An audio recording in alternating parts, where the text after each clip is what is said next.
Alright, Dark Pact, Triple Totem, Ascendant build guide, let's go. So if you're looking for a build in the Abyss League that'll be able to take out pretty much all the Abyss bosses and probably all of those new Elder Guardians and the Elder boss pretty safely and easily, this might be the one for you. And we're going to start it off by showcasing some Atziri. Now real quick, this character that I'm testing on is one I made in Standard. I'm mostly self-found. My gear's pretty bad. I am level 79. So that should be a pretty good showcase of a fairly weak version of the build. And just for fairness, since Dark Pact is getting a little bit of a nerf in the next patch, mostly on its AoE, I'm going to take out my AoE gem, because that's the closest I can get to the new levels of AoE on Dark Pact. And it should show that it still clears pretty well. Yeah, speaking of the nerfs, go over those really quickly. Dark Pact is receiving 2 nerfs in the patch. One of them, like I just said, is the AoE, and then it's also getting nerfed on its damage. However, the damage nerf is being pretty much completely offset by the new Despair curse gem, because that curse is just really powerful and it fits perfectly into this build. And then the Wither nerfs, which are affecting a lot of Chaos builds, won't affect us too much for this build. Since we're self-casting the Wither, we never stacked it up as high as other builds did anyway. Let's grab our concentrated effect for the boss and spam up some totems. So you'll notice I have a lot of curses on myself. They don't actually do anything. Well, actually what they do is they give us damage. We lose nothing by being cursed. It's completely beneficial due to the setup of the build, and I'll go over that when I go over all the gear.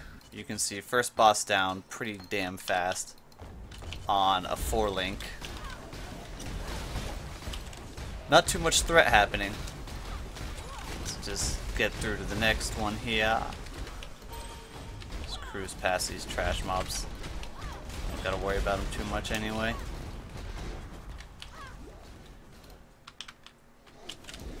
A fair warning for anybody newer players, especially looking for a league starter. This build may not be very beginner friendly. We'll have to see, because it does rely on a few uniques. And you never know for sure whether the uniques are going to be cheap and affordable at the start, or if they're going to become super meta and everybody's going to want them. I think it should be relatively cheap, but we can't say for sure. Again, second boss going down nice and quick, nice and easy.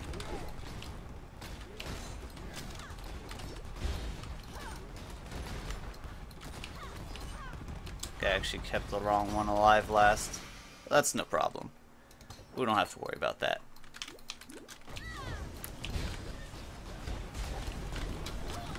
One of the added perks of this whole being completely basically immune to curses on the build is you don't have to overcap your resists whatsoever, and it makes the gearing really, really nice and easy once you grab your uniques, because getting rares mostly just amounts to getting items with good life and maybe some like mana or energy shield or damage. It also opens up some pretty cool options for playing around with other unique items that aren't really seen too much in a lot of builds. Alright, on to the big bad boss herself. Let's put a portal here just in case.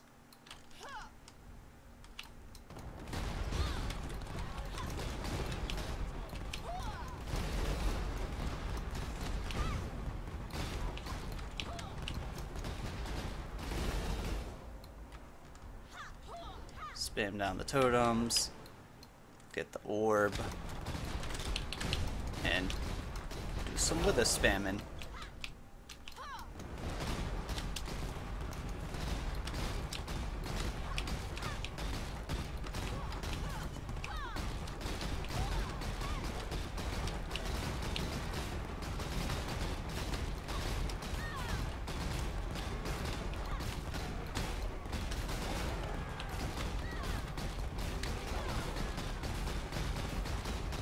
Once again, this is damage on a 4-link. When you scale this build into endgame gearing with a 6-link and some really powerful crit items and all that, the damage gets pretty nuts. It kind of just melts everything. My last character I created with this that I tested around with a little bit, I was actually one-shotting these split phases. Just each totem would hit once and the split phase was done. But even with the budget gear, you can see it just dies rather fast.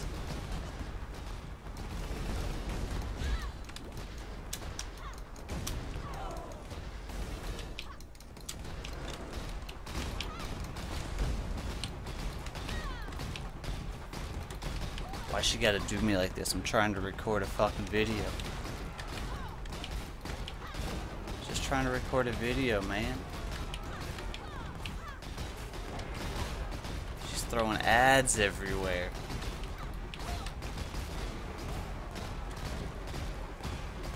So anyway, how's your day, everybody? Let me know in the comments below how your day's going while we sit here and wait a bit.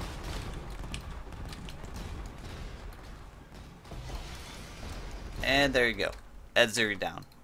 Let's move in to the meat of the build with brand new patented gear technology. So first things first, this build does have 2 required unique items to play the setup. First one being in the body armor, the soul mantle. It lets you get your 3rd totem. It's what's spamming me with curses. It gives you a ton of totem life, which is really good for Dark Pact because they scale off the totem life. And then it gives you a little bit of damage and a free, basically, extra link. Just so many different powerful things working together. And with everything else in the build, the synergies just kind of skyrocket. Next unique we need is 2, actually, of the Kikazaru ring. It's what's making you immune to the curses from the soul mantle. And it's actually got some pretty good stats, considering it doesn't have any life. It has 1 life regen per level, which is quite a lot of life regen, actually. Some mana regen, which is good, because we are Mind Over Matter. And some stats to help make sure we can wear all our gear and all our gems. And those are the only 2 required uniques, but one thing you're going to want to grab as soon as you possibly can, and it's pretty easy to get, is the Self-Flagellation Jewel, which goes back to those curses again. It gives you damage per curse on you. And as you can see on some of the bosses, you stack up to like 5, 6, 7 plus curses at once, and that's just a lot of free damage. So that's pretty much the uniques that you need. You can do everything else with rares pretty well. For your weapon, you know, you just want a crit weapon. You can see all the stats here that you want in each slot. Alternatively, for a weapon, you could wear a Bright Beak if you want to just go real fast. You can't go wrong with a Bright Beak. Or Divinarius is a pretty good weapon for the beginning of a league, since it's got good damage, it's got good spell crit, and it's kind of hard to find good rare daggers, especially early on. And then it's also got some AoE, which should help offset the Dark Pact nerf. And on the shield, I've got the On's Heritage kind of marked with a question mark. For anybody who isn't familiar, it's not a very popular shield. Right here, it gives you some life. It gives you -1 endurance charge, which we don't use anyway. And then its cool thing is, if you bring your endurance charges down to 0 with 2 of the unique jewel, it gives you -1. You get permanent onslaught on top of also getting +3 max res. And so more or less the way I look at it, if you set up that thing, I don't think it's the best end game, but it should be fairly budget and pretty strong to like start out and get you going before you get some crazy spell crit ES shield going on. But basically what it ends up being is it's a shield with life and max res. That's what the shield gives you. And then the 2 jewel sockets that you are sacrificing to make the onslaught work is basically each of those jewels is effectively giving you 10 move speed, 10 cast speed, 10 attack speed, because it's half of the onslaught that they're helping you get to. I think it could be a pretty good option, and I'm probably going to try it out when I roll this character at the start of the league. But other than that, you can see the rest of the gear stats, what you want. You want to go for some crit stuff, you want to go for your life and your mana, and your energy shield, because you're kind of mixing all 3 into this build to really bump up your total effective HP. One last thing to mention on the gear is with the new Shaper and Elder items, there's some kind of cool stuff that you can do with it, not too much since we're kind of locked into using our body armor for our main 6-link, but we have seen a pair of gloves with faster casting, and since currently faster casting is being used on the ideal wither setup, you can see I don't even have the right gems here because this character was just so quickly put together. But you can see the right gems here, and you will see in the gloves I have that wither setup listed. With the new Shaper gloves, you could potentially get faster casting from your gloves for free, and then replace that faster casting with something like the new Storm Barrier support to get just even more mitigation while you're channeling. But here's all the gems you want, color-coded, nice and easy to look at.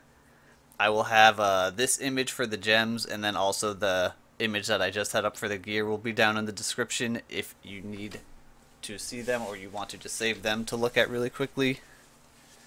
But these are pretty much what you want. Obviously, they don't need to be in the exact same places, like you don't need your Orb of Storms in your helmet, but I just found that those are probably where they're going to end up anyway, due to ease of getting sockets and things like that. But on to the flasks. We'll pull this back up really quickly. No unique flasks in this build. You could maybe use a Roomies, but I don't even think it's really going to be worth it. And then for your suffixes, you've got the normal Adrenaline, you've got Heat, you've got your Staunching. You can see on the right side here, I've got them all listed out. One thing to note, you do not want a Warding Flask. If you have a Warding Flask, you need to re-roll it, because getting rid of the curses is basically just getting rid of damage. No good. Very, very bad. And then for your last flask mod, you kind of just run out. You can use whatever you like. I think grounding is really good, and I think iron skin is potentially good since it'll give you some extra armor from whatever little bit you've got here and there. On to the passive tree. So it is an Ascendant, obviously, but I've gone a little bit different from the normal setup that people have been doing for Dark Pact totems, since this is more focused on being able to take bosses down. I have the Guardian. You have to go Guardian. It gives you the last bit of your curse resistance on top of the rings, so you are fully immune. And then it also gives you a little bit of attack speed, cast speed, move speed, which is nice. It is pretty good if you're in a party on its own, aside from the curse stuff. But then normally people have been going a lot of Assassin for it, but actually Occultist with its minus 15% to Chaos Res is more damage than Assassin, assuming you've cursed the enemy. And then it also gives you a little bit of max ES, which is nice, and a little bit of ES regen, which is nice. And this minus Chaos Res on the Occultist tree is still more damage than Assassin, even with the new Despair Curse, which I haven't really talked about. New Despair Curse, kinda OP. Minus 29 Chaos Res at max rank. That is what completely offsets all of the damage nerf on Dark Pact. And then on Uber Lab, which I don't have on this character yet, you would take Path of the Witch and grab all these spell damage nodes, and you would be able to drop a couple of these connecting nodes. I will put a endgame version of the tree in the description, as well as a couple leveling trees. But before we get to that, let me show again. Self-flagellation, need it. Bandits, help Alira. She's very good. All res is nice early on. Crit multi is great. Mana regen is amazing, and it's especially amazing early on. But otherwise, quick mouse over the tree. As you can see, it's mostly life crit, a little bit of mana. Mind over matter, getting nerfed, still good. So we're good to go. And on the totem wheels, you do want to make sure you grab all the totem life as well as the totem damage sides, since they're both giving you a whole bunch of damage. So for leveling, this is where it gets a little bit wacky. The best way I have found to level this build is actually to just play Sunder. It's still going to be strong in the next patch. And then, but you don't want to play Sunder all the way through. You kind of just run out of damage options on your tree. So you play Sunder into Warchief totems. I tested this very recently. Warchief totems are still great for leveling. They've just kind of been outshined by Sunder for a lot of classes. But when you go War Chief totems, you get to grab all the totem nodes earlier, and it makes the eventual swap to Dark Pact that much smoother. As Thunder, I will post a leveling tree or two, but you basically come out the damage side, you grab some dual wield, you grab berserking, you grab resolute technique, and then by that point you're mid-20s, and at around level 30 you're going to end up at Ancestral Bond, and as soon as you grab Ancestral Bond, or can grab it, you're switching to totems the rest of the way, and it goes really smoothly from there on. Make it up to about level 55 to 70, anywhere in that range, as soon as you get the Soul Mantle and as soon as you get the 2 Kikazaru rings. That is when you swap from War Chief totems to Dark Pact. Or if you just really don't want to play War Chief totems anymore, you can swap without the Soul Mantle at all, but it'll be quite a bit weaker unless you grab something like a Tabula, or maybe you get like a Lucky 5 link. That'll kind of cover your bases for a bit. But I think that about covers everything. We've got the gear, we've got the gems, we've got the tree, we've got the leveling. I think this build's going to be really OP for farming bosses, and it's what I'm going to be starting the league with. So I hope you guys enjoy the guide. Let me know if you have any questions, any comments, anything to say about all the new stuff that I've been pulling up on the guides. And I'll see you guys on the next video. Later.